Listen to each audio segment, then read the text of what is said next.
बार मैं सांसों के बारे में बात करूंगा आपसे। हम सांसों पर ध्यान क्यों करते हैं? पत्री जी ने मुझे सांसों पर ध्यान करने के लिए क्यों कहा? क्योंकि सांसें परम सत्ता है, परम शक्ति का द्वार है। इन श्वासों में हमारे समस्त दुखों की हरने की शक्ति है। इन सांसों में सारा ज्ञान समाया हुआ है, सारा विज्ञान समाया हुआ है, सारा ध्यान समाया हुआ है। जगत के जितने भी गुरु हैं, जितने भी ऋषि हैं, जगत का जितना भी सब सृष्टि का कण कण इन सांसों में समाया हुआ है। सांसों में वेद है, सांसों में उपनिषद है, सांसों में गीता है। जैसे जैसे हम सांसों के साथ हमारी समीपता बढ़ती जाती है, सारा भेद हम पे उतरते जाता है। सांसों के साथ जितने जितने मात्रा में हम लय होते हैं, उतनी उतनी मात्रा में धीरे धीरे कायानुपස්සना, कायानुपස්සना के बाद विपස්සना अपने आप शुरू होती जाती है। यह हमारे सांसों पर लय होने की हमारी क्षमता पर निर्भर करती है। और विपස්සना के बाद हम पुनः उस शांति मार्ग में प्रवेश करते हैं, उस ज्ञान मार्ग में प्रवेश करते हैं, जहां पर विश्व की जो विश्व ऊर्जा है, उस ऊर्जा का समस्त ज्ञान धीरे धीरे हमारे मानस पटल पर उतरने लगता है। हम कहते हैं पत्री जी हैं, हम कहते हैं ये प्राण, लेकिन पत्री जी कहाँ रहते हैं?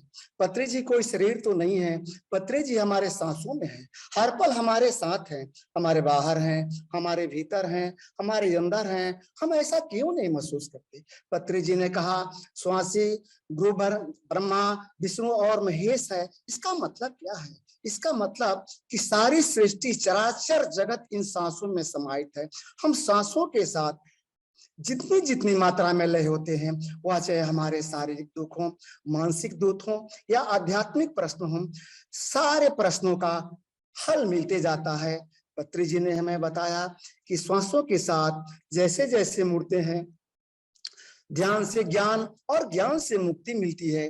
लेकिन ध्यान किसका? ध्यान सांसों का। और सांसों से जब ध्यान हमारा जुड़ता है तो ध्यान का मतलब क्या होता है? जब हमारा मन इन सांसों में समाहित हो जाता है, मन की शक्ति क्षीण होने लगती है, तो आत्मा की शक्ति, श्वास शक्ति, विश्व की ऊर्जा शक्ति का ज्ञान हम पर धीरे धीरे उतरने लगता है। इन सबके मार्ग में अगर कोई बाधा है तो हमारा मन ही होता है। सांसें तो निर्गुण है, निराकार है, अद्वैत है, सब कुछ उसमें समाया हुआ है, सब कुछ उसमें है। Nothing but breath. इन्हीं सांसों के अतिरिक्त कुछ भी नहीं है।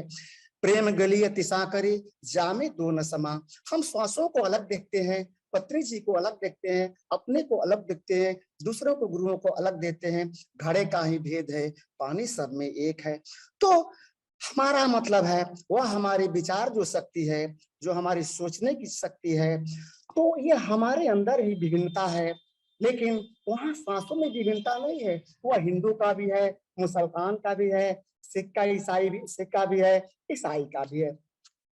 वह धातु साम्राज्य से लेकर मनुष्य साम्राज्य तक, पशु साम्राज्य और जो है जितने भी साम्राज्य हैं, उन सभी साम्राज्यों के अंदर ये श्वास है। श्वास सबका गुरु है, चाहे वह जलचर हो, थलचर हो, नभचर हो, सबका गुरु है। सब कुछ समाहित है, सारे रत्नों की ख्यान है, ज्ञान की भंडार है। समस्त गुरु इन श्वासों में समाये हुए हैं, सारे स्टल मास्टर इन श्वासों में समाये हुए हैं। हमें अलग अलग सोचने की जरूरत नहीं है। हमें मात्र अगर कुछ करना है तो इन सांसों के साथ गहराई से जोड़ना है। एक ही साधे सब सधे, सब साधे सब जाए। अगर हमारा मन एकाग्र होके इन सांसों की शरण में आ जाए, सांसों की शरण मतलब गुरु के चरणों में आ जाए, और वहां सब कुछ है, सृष्टि का हर चीज, वह वह पिंड का, हम लोग आत्मा की बात करते हैं, लेकिन ये श्वासें, यही हमारी आत्मा है, यही गुरुत्वाकर्षण शक्ति है, यह सब कुछ है। इसके विभिन्न रूप हैं। श्वासों के रूप में हमें ये बचपन में हमें जन्म देती है, हमारे जीवन का संचालन करती है, और अंत में ये ये श्वासें भी हमारा छोड़ के निकल जाती है। तो जाती कहाँ है? यह शरीर ही छूट जाता है। श्वासें तो अटल है, अमृत धारा है, अनंत धारा है। ये ब्रह्मांडीय शक्ति है, इसकी यही आदि शक्ति है, यही नारायणी शक्ति है, यही दुर्गा शक्ति है, ये मालिक माँ काली है। मैं ऐसा महसूस करता हूँ, इन श्वासों के अतिरिक्त मेरे लिए कुछ भी नहीं है। अगर पत्री जी हैं तो मेरे साथ है, क्योंकि श्वासों में है, हर वक्त मेरे साथ रहते हैं। हर वक्त आप रिंकू मैम हो, माधवी मैम हो, कोई हमसे अलग नहीं है, सब हम में है और हम सब में है। ये सांसों की शक्ति है। हम सांसों की क्यों कहते हैं? इसलिए सांसों में सारे गौतम बुद्ध ने सांसों के बारे में क्यों बताया? ये मनुष्य दुखी है। आज जगत में इतना कोलाहल है, ये झगड़े हैं, लड़ाइयां हैं, द्वेष है, जातियों के झगड़े हैं, रंग के झगड़े हैं, छोटे बड़े के झगड़े हैं, धन के झगड़े हैं। हमारे पास इतना है, हमारे पास उतना है, लेकिन वो कुछ भी नहीं है। एक ही चीज है हमारे पास जो रहने वाली चीज है, वो हमारी सांसें हैं। जब हम सांसों के रखे साथ एकता अनुभव करने लगे, तो जगत में हमारे अंदर ये जो सारा भेद ज्ञान, ये द्वंद ज्ञान, ये मेरा और तेरा सब मिटने लगता है। ये सांसों में शक्ति है। तो जितनी जितनी मात्रा में हमें, हम कहते हैं कोई हमारी बात नहीं सुनता, इससे हमारा कोई प्रयोजन नहीं। कौन हमारी बात सुनता नहीं? हम तो अपनी बुक लिखे जा रहे हैं। हम कहते हैं कौन सुनता, कौन नहीं सुनता। हम दूसरे के लिए नहीं, हम खुद के विकास के लिए करते हैं, क्योंकि हम बहुत अभी निचले सोपान पर हैं। हमें निर्वाणिक शरीर पर जाना है।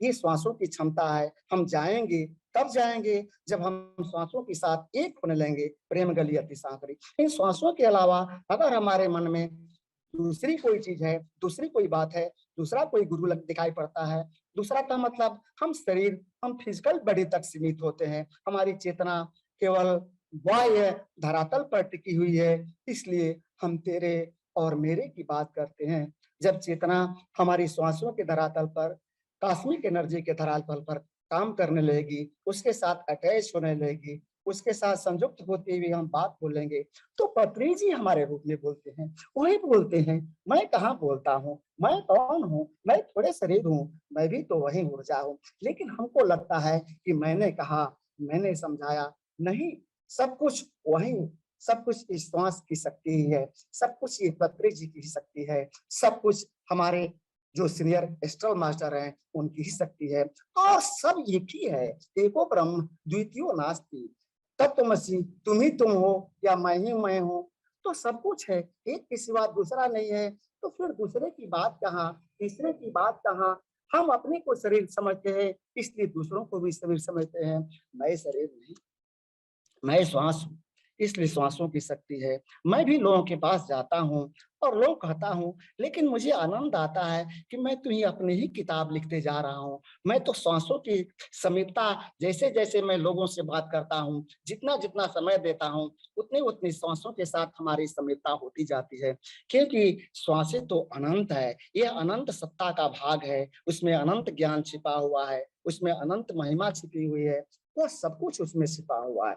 तो जैसे जैसे हम उसकी बात करते हैं, हम श्वासों की बात करते हैं, लोगों की बात करते हैं, उतनी गहरी गहराई में हम श्वासों के साथ बैठते जाते हैं। और धीरे धीरे ज्ञान रतन हमारे अंदर, हमारे मन मस्तिष्क पर उतरता जाता है। सारे देश का भेद, धर्मों का भेद, जातियों के भेद, संप्रदाय के भेद, ये सब कुछ भेद धीरे धीरे तिरोहित होने लगता है। तब जब हम श्वासों के साथ एकरूपता से जुड़ते हैं, कायानुपස්සना, विपासना और इसके बाद ज्ञान की समझ धाराएं हमारे ऊपर करती हैं।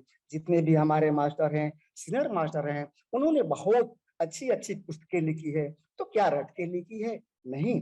वह विपස්සना के बाद अगले स्टेज में, जब शांति के मार्ग में, जब हम समाधि की अवस्था में, जब हम विचारों की शून्यावस्था में पहुंचते हैं, तो हमारे अंदर स्वतः वह सब कुछ ज्ञान, विज्ञान, अध्यात्म सब कुछ उतरने रहता है और उसी को क्रमबद्ध करने के लिए कहते हैं। इसीलिए पत्री जी ने कहा, सज्जन संगत कर दीजिए और अपने अनुभवों को लिखिए, ताकि सब लोग जाने कि हम शरीर नहीं हैं, हम आत्मा हैं। और जितना आज तक जो भी ज्ञान और विज्ञान और पुस्तकें, जो कुछ इस धरती पर है, जो हम लोग जानते हैं और जानते नहीं है, वह सब कुछ इन सांसों में समाहित है। वह केवल, क्योंकि वह अनंत है और अनंत का कभी अंत नहीं हो सकता है। इसलिए भगवान श्री कृष्ण ने कहा कि अर्जुन को कहा कि अर्जुन, तू वेदों से ऊपर उठ, त्रैगुण्य विषया वेदा नैस्त्रय गुणो भवार्जुन। हे अर्जुन, यह सब ये क्या है? ये तीनों गुणों का सेवन करने वाला है, तू इससे ऊपर उठ। तो ऊपर उठने की बात है, इसका मतलब वह कभी अनंत सत्ता अगर अरबों मुख से उसकी महिमा का गान किया जाए तो समाप्त होने वाला नहीं है। वह क्योंकि वो अनंत है और अनंत का कभी अंत नहीं है और उन सांसों में ही समाहित है। कौन कहे तेरी महिमा, कौन कहे तेरी माया, किसी ने है परमेश्वर तेरा अंत कभी न पाया, अंत कभी न पाया। इसलिए सबने कहा, वेदों ने कहा, नेति नेति, उसका कोई अंत नहीं। वो परमात्मा कौन? वो श्वास, ये श्वासी परमाई परमात्मा है। इसीलिए हमारे पत्री जी ने कहा कि श्वासी गुरु है, श्वासी ब्रह्मा है, श्वासी विष्णु है, श्वासी महेश है। इसका मतलब क्या? श्वासी सब कुछ है, श्वास के पार कुछ और सत्ता नहीं है। इसलिए भगवान कृष्ण ने भी कहा, ये वेदों से ऊपर। हम किताबों की बात करते हैं, हम पुस्तकों की बात करते हैं, ये पुस्तकें और ज्ञान, जहां तक मेरा अनुभव कहता है, ये सब कुछ श्वासों के शून्य में, श्वासों के माध्यम से, जब भी हम श्वासों में हो सकते हैं, चूंकि ये निर्गुण है, निराकार है, जब भी हम श्वासों से आप मन को जोड़ते हैं तो मन भी निर्गुण और निराकार होने लगता है। ये हमारी कोई विशेषता नहीं है, ये श्वासों की विशेषता आती है। जैसे हम जो ही जल के संपर्क में आते हैं हम भीगने लगते हैं, हम हवाओं के संपर्क में आने लगते हैं, हमें स्पर्श होने लगता है। उसी प्रकार जैसे जैसे हम श्वासों के संपर्क में जितनी जितनी समीपता बढ़ते हैं, सारा ज्ञान विज्ञान शोक विराग द्वंद कायरता, निर्भीकता आती है, निडरता आती है, नम्रता आती है, करुणा आती है, मैत्री आती है, प्रेम आती है। सीखना नहीं है, हमें केवल एक ही काम करना है, गहराई के साथ श्वासों के साथ रहना है। श्वास श्वास श्वास, और इसका ही अभ्यास, और कुछ नहीं, बाकी कुछ नहीं। अगर इस एक चीज को हमने समझ लिया तो फिर हमारे लिए कुछ समझने की चीज नहीं है। पत्री जी हमसे दूर नहीं है। लोग कहते हैं पत्री जी तो पात पात में है, पत्री जी तो डाल डाल में है, पत्री जी तो निर्वाणिक शरीर को प्राप्त हो गए हैं। उन्होंने बताया कि जो निर्वाणिक शरीर में होता है वो हर कण कण में, हर समय में होता है। फिर हम उस बात को क्यों नहीं ध्यान देते हैं? अभी भी हम हैदराबाद में सोते हैं, अभी भी हम फिजिकल रूप में सोते हैं। अरे जो तो सबके लिए सुलभ हो गए, फिजिकल रूप में थे तो हम हैदराबाद जाते तो मिलते, अब तो निर्वाणिक शरीर में है, अब तो हमारे साथ हैं, हमारे हर सांसों में है। वो श्वास पुत्र हो चुके हैं, हमें भी श्वास पुत्र रहना है, हमें भी भगवान बनना है। तो उन्होंने सब कुछ बता दिया, तो हम विश्वास क्यों नहीं करते? हमारे अंदर विश्वास की कमी है, हमारे अंदर श्रद्धा की कमी है। तो हमें श्रद्धा और विश्वास पूर्वक इन श्वासों के साथ, ये श्वासें परम धन है, परम खजाना है, सब कुछ है इसमें, इसके अलावा कुछ भी नहीं है। इनसे ही निकला हुआ सब, ये पृथ्वी आकाश, ये नक्षत्र मंडल, ये सब कुछ श्वासें जब हमें अंतरलोक में ये ले जाती है श्वासें। चूंकि हम गहराई से बैठते नहीं है, हो सकता है कि 5 मिनट के अंदर ही हम श्वासों के साथ हमारी समिता हो जाए, तुरंत हमारे श्वासें, हमें कायानुपस्सना में हमारे शरीर के अंदर कुछ होने लगता है, कुछ हलचल होती है, कुछ स्पर्श होता है, कुछ खुजली होती है, कुछ संकोच होता है, कुछ विकोच होता है, कोई फैलाव होता है, कुछ न कुछ हमारे अंदर होने लगता है, ये कायानुपस्सना। और उसके बाद जब भी हम थोड़ा आगे बढ़ते हैं, रंग बिरंगी देखते हैं, महापुरुष देखते हैं, पत्री जी देखते हैं, समस्त ग्रह नक्षत्र तारे सूर्यमंडल क्या नहीं देखते हैं, क्या आवाजें नहीं सुनाई देती है, सब कुछ धीरे धीरे होता है। बस अगर कुछ और प्रॉब्लम है तो वह है कि हमारा मन अभी विभिन्न दिशाओं में बढ़ता हुआ है। हम बात तो करते हैं लेकिन हमें श्वासों पर उतना भरोसा नहीं है। इसलिए हमारे माधवी मैम ने कहा है कि हमारा आहार, हमारा व्यवहार और हमारी वाणी, ये सब कुछ श्वासों को समर्पित होनी चाहिए, और तब हमारा सारा व्यवहार, आहार और वाणी उस श्वासों के अनुरूप होने लगेगा। क्योंकि हमारी समीपता और हमारी जो दूरी है वह हमारे मन की श्वासों के साथ है। बस हम ही, हमारा मन ही हमें, हमसे, ये श्वासें हमारी हमें हमसे मिलाए, हमसे मिला के सारी दुनिया दिखाए। दुनिया का ये सारा ज्ञान, ये सारा भेद ज्ञान जो मेरा तेरा है, मैं बंगाली हूँ, मैं बिहारी हूँ, मैं भारतीय हूँ, मैं ये हूँ, मैं ये हूँ, ये कुछ नहीं है। हम श्वासी हैं, ना कोई स्त्री है, ना कोई पुरुष है, ना कोई बड़ा है, ना कोई छोटा है।